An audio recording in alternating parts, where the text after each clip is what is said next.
एक बार फिर से आप सभी का बहुत बहुत स्वागत है हमारे YouTube चैनल पे। आज मैं फिर से आप सभी के लिए एक बहुत ही महत्वपूर्ण टॉपिक का वीडियो लेकर आया हूँ। आज जो हमारा टॉपिक है उसका नाम है पर्यावरणीय आंदोलन। पर्यावरण को बचाने के लिए या उसे सुरक्षित रखने के लिए या इन्वायरमेंट को संभाल के रखने के लिए या फिर उसको क्षति से बचाने के लिए जितनी भी आंदोलन हुआ है वो सब हमारे पर्यावरणीय आंदोलन में आएगा। तो इसमें जो मेन आंदोलन है जो बहुत ही ज्यादा इंपॉर्टेंट है आपके सिलेबस के लिए, इन सभी चीजों को यहाँ पे पढ़ना जरूरी है। इससे पहले मैं बता दूं कि ये क्लास 12 पॉलिटिकल साइंस के इस बार आने वाले सिलेबस में ये बहुत ही महत्वपूर्ण है कि आपको यहाँ पे पर्यावरण के आंदोलन सभी को पढ़ना पड़ेगा। तो आइए शुरुआत करते हैं। सबसे पहले पर्यावरण के आंदोलन के लिए सबसे पहला आंदोलन हमारा कहता है भारत के पर्यावरण आंदोलन पर संक्षिप्त इतिहास। जितने भी आंदोलन हुए हैं भारत में उन सभी के बारे में हमें यहाँ पे एक छोटा सा ब्यौरा जानना है कि भारत के विकास के साथ साथ जितना भी तेजी से भारत विकास कर रहा है या फिर आप धीमी से कहिए तेजी से कहिए, ये मैटर नहीं करता, लेकिन हमें ये जानना है कि भारत में विकास के साथ साथ अगर भारत विकास कर रहा है तो पर्यावरण आधारित संघर्ष भी बढ़ते जा रहे हैं। जिस तरह से हमारा भारत ग्रो कर रहा है इस तरह से हमारे पर्यावरण के लिए एक समस्या का कारण भी बनता जा रहा है, क्योंकि ये विकास नीति कहीं ना कहीं पर्यावरणीय संतुलन को खतरे में डालकर बनाया जा रहा है।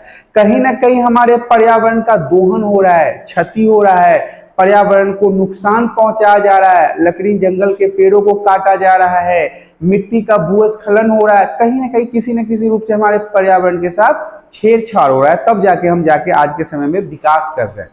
इसके बाद हम आपको बताना चाहेंगे कि सार्वजनिक नीति में परिवर्तन के माध्यम से पर्यावरण की रक्षा के लिए होने वाले विरोध को हम पर्यावरण आंदोलन कह सकते हैं। ध्यान समझिएगा कि सार्वजनिक नीति सबके साथ जो बनी हुई नीति है और जो पर्यावरण के माध्यम से पर्यावरण की रक्षा के लिए जो भी लोगों के द्वारा आवाजें उठाई जाती है या फिर उसे बचाने के लिए जो भी काम किए जाते हैं उसे हम क्या कह सकते हैं? पर्यावरण आंदोलन कह सकते हैं। अब यहाँ पे हमारे पास जो अभी आपने जाना है वो पर्यावरण के आंदोलन के बारे में संक्षिप्त विवरण को जाना है। अब हम आपको आगे की स्लाइड में लेके चलते हैं। आगे का स्लाइड हमारा कहता है बिश्नोई आंदोलन। जो सबसे पहला टॉपिक आता है पर्यावरण आंदोलन में वो क्या है? वो है बिश्नोई आंदोलन। तो बिश्नोई भारत का एक धार्मिक संप्रदाय है, यह एक धर्म है। जैसे हमारे हिंदू मुसलमान सिख ईसाई है ना, वैसे ही बिश्नोई एक धर्म है जिसके अनुयायी कहाँ कहाँ रहते हैं उन्हें भी जान लीजिए। ये राजस्थान में आपको मिलेंगे, हरियाणा में मिलेंगे, पंजाब में मिलेंगे, उत्तर प्रदेश में मिलेंगे और मध्य प्रदेश जैसे राज्यों में बिश्नोई धर्म के मानने वाले लोग आपको मिल जाएंगे। इसके अलावा मैं आपको बता दूं कि श्री गुरु जंभेश्वर जो इसके संस्थापक थे, किसके?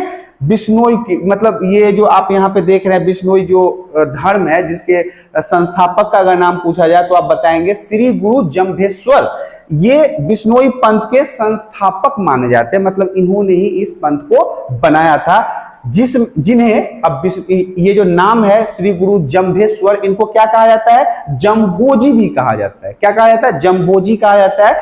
इन्हें जंभोजी के नाम से भी जाना जाता है। इस संप्रदाय के संस्थापक ने अपने अनुयायियों के लिए 29 नियम दिए हैं।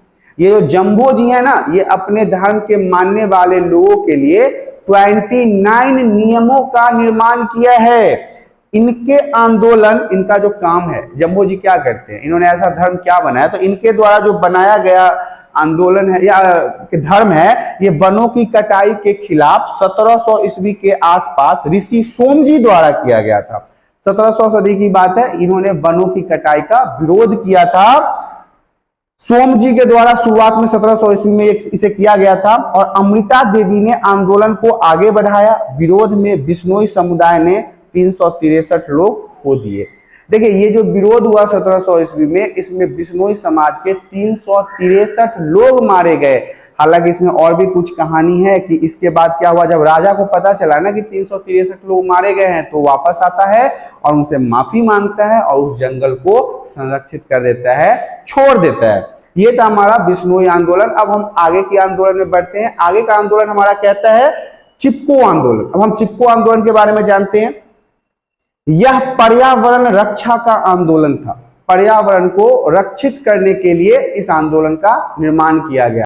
यह हुआ कहां था उसके बारे में जान लेते हैं। यह भारत देश के उत्तराखंड राज्य में किसानों ने वृक्षों की कटाई का विरोध करने के लिए किया था। क्या है, उत्तराखंड हमारे भारत का एक बहुत ही सुंदर राज्य है जहां के किसानों ने वहां के जंगल को काटने के लिए विरोध प्रदर्शन किया था, इसीलिए इसे हम चिपको आंदोलन के नाम से जानते हैं। देखिए, चिपको आंदोलन कहने के और भी कारण है कि इस दौर में महिला जो थी वो पेड़ों से चिपक कर अपने पेड़ों को कटने से बचा रही थी।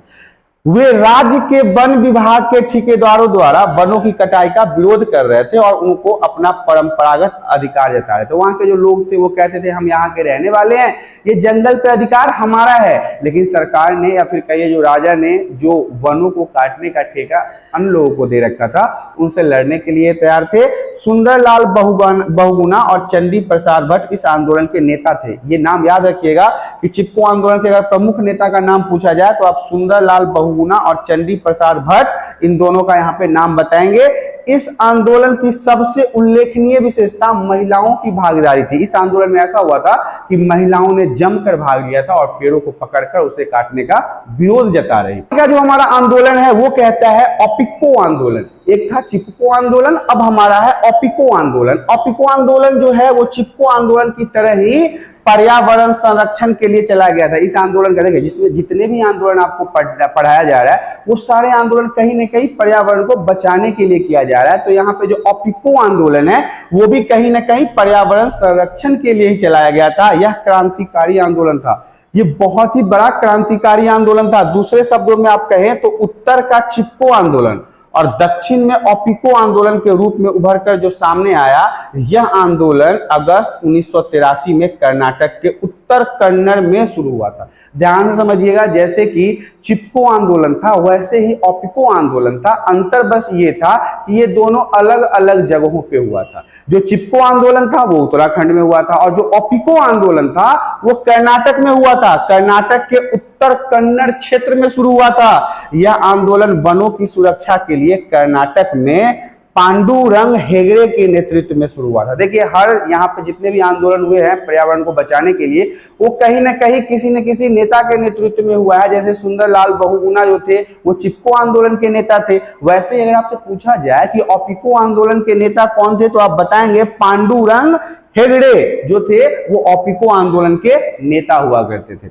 अब हम आपको आगे के आंदोलन को दिखाते हैं। आगे का आंदोलन हमारा कहता है साइलेंट घाटी आंदोलन। अब साइलेंट घाटी आंदोलन को समझ लेते हैं। ये केरल का एक शांत घाटी है, मतलब केरल का एक जगह है जिसे साइलेंट घाटी मतलब बहुत ही शांत घाटी कहा जाता है। ये 89 वर्ग किलोमीटर क्षेत्र में है जो अपने घनी जैव विविधता के लिए मशहूर है। सबसे पहले तो जानना है कि 89 वर्ग किलोमीटर में फैला हुआ है और घनी विविधता के लिए बहुत ज्यादा फेमस है। 1980 में क्या हुआ, यहाँ कुंतीपूस नदी पर एक परियोजना के अंतर्गत 200 मेगावाट बिजली निर्माण हेतु बांध का प्रस्ताव रखा गया।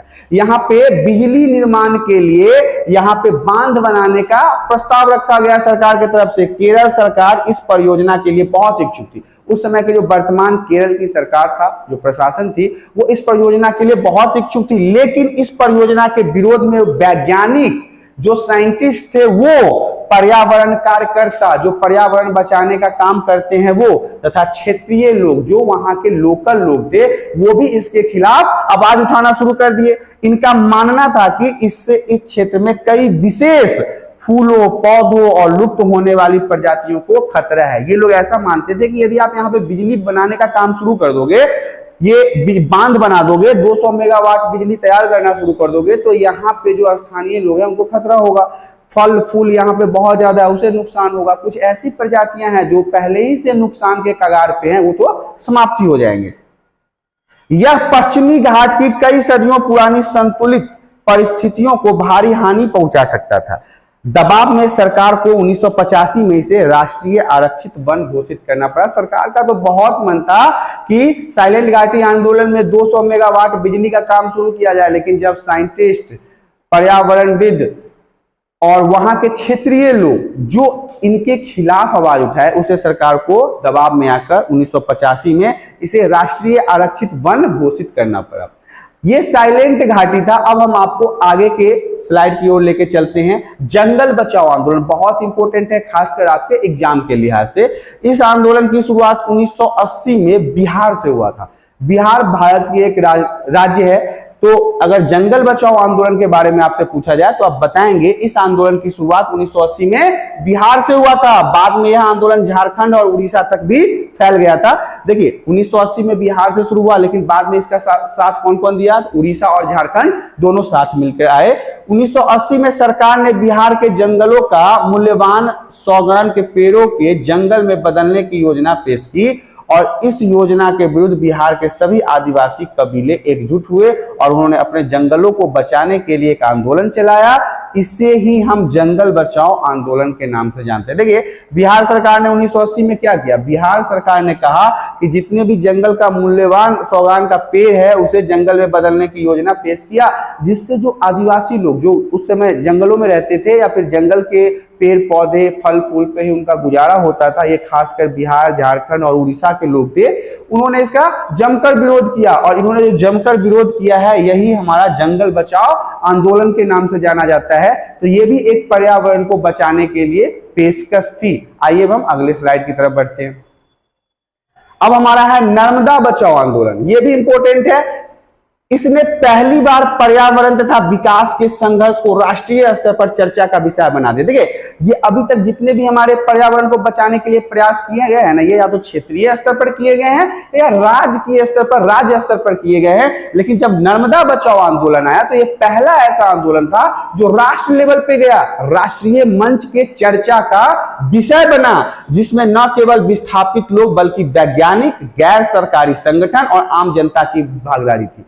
ये जो नर्मदा बचाओ आंदोलन हुआ इसमें साइंटिस्ट तो थे ही, गैर सरकारी संगठन भी था, जो एनजीओ वगैरह होते हैं वो भी थे, और स्थानीय लोग की भागीदारी थी, और बहुत सारे और लोग भी इसको सपोर्ट कर रहे थे, नर्मदा को बचाने के आंदोलन में उनका साथ दे रहे थे। शायद यही सब वो कारण थे जिस कारण से इसे राष्ट्रीय मंच को देखने को मिला, इसे राष्ट्रीय मंच पर इसका चर्चा हुआ। इसमें 3 राज्य थे। नर्मदा बचाओ आंदोलन था उसमें 3 राज्य थे, गुजरात, मध्य प्रदेश और राजस्थान।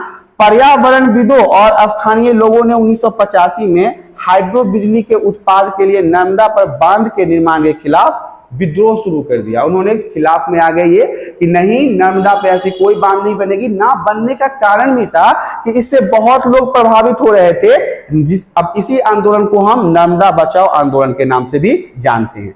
मेघा पाटकर इस आंदोलन की नेता रही हैं, जिन्हें अरुंधति राय, बाबा ओमेट और आमिर खान का समर्थन मिला। ये लोग भी वैसे उस समय के नेता थे, लेकिन मेन यहाँ पे आपको मेघा पाटकर का नाम रखना है, जो नर्मदा बचाओ आंदोलन में बहुत ज्यादा चर्चित चेहरा थी और इनका उस समय दबदबा भी बहुत ज्यादा था और इनको लोग फॉलो भी करते थे, खासकर नर्मदा बचाओ आंदोलन जैसे बातों को लेके। अब हम आपको आगे की स्लाइड में लेके चलना चाहते हैं। आगे का स्लाइड हमारा कहता है टिहरी बांध विरोधी आंदोलन। टिहरी बांध उत्तराखंड के गढ़वाल क्षेत्र के भागीरथी और भिलंगना नदी पर बनने वाला एशिया का सबसे बड़ा तथा विश्व का 5वां सर्वाधिक ऊंचा बांध है। सबसे पहले तो समझिए कि टिहरी बांध पर जो ये बन रहा था बांध, ये विश्व का सबसे बड़ा 5वां बांध था। दूसरी बात, ये भारत का तो बड़ा था ही, और ये कहां बन रहा था? तो भागीरथी और भिलंगना नदी पर। भागीरथी और भिलंगना नदी पर एशिया का सबसे बड़ा और विश्व का 5वां सबसे बड़ा बांध है। इस परियोजना का सुंदरलाल बहुगुणा, वही चिपको आंदोलन वाले सुंदरलाल बहुगुणा तथा अनेक पर्यावरणविदों ने इनके आधार को विरोध किया। पर्यावरण के बचाने वाले लोग और सुंदरलाल बहुगुणा ने इसका जमकर विरोध किया। टिहरी बांध के मूल्यांकन की रिपोर्ट के अनुसार, जब इसका सर्वे किया गया टिहरी बांध की मतलब मूल्यांकन कहने का मतलब है कि अगर ये बांध बनाया जाता है तो कितने लोगों को नुकसान मिलेगा, कितने लोगों को नुकसान पहुंचेगा, कितनी जमीन की क्षति हुई, कितने पैसे का क्षति हुआ। तो अगर ये मूल्यांकन किया गया तो बताया गया यह बांध जो है वो टिहरी कस्बे और आसपास के 23 गांवों को पूर्ण रूप से खत्म कर देगी। 23 गांवों को पूर्ण रूप से जलमग्न कर देगी और साथ ही साथ 72 गांव को आंशिक रूप से बर्बाद करेगी। कहने का मतलब है 23 गांव तो संपूर्ण समाप्त हो जाएगा, 72 गांव भी लगभग 60% तक समाप्त हो जाएगा और इससे 85,600 लोग विस्थापित हो जाएंगे। मतलब उनको यह जगह छोड़ के दूसरे जगह पर जाना पड़ेगा, विस्थापित हो जाएंगे। तो ये टिहरी बांध विरोधी आंदोलन था। जैसे आपने देखा कि आपका जो ये टॉपिक था पर्यावरणीय आंदोलन, जो क्लास 12 का पॉलिटिकल साइंस का टॉपिक है, ये समाप्त हो चुका है। पर्यावरणीय आंदोलन में आने वाले जितने भी महत्वपूर्ण आंदोलन थे वो मैंने आपको समझा दिया है। साथ ही साथ यहाँ पे बताना चाहूंगा, यदि वीडियो आपको पसंद आती है तो वीडियो को लाइक करें, चैनल पे पहली बार आए तो चैनल को सब्सक्राइब करें। हम आपके साथ फिर रूबरू होंगे अगले वीडियो के अगले टॉपिक। तब तक के लिए धन्यवाद।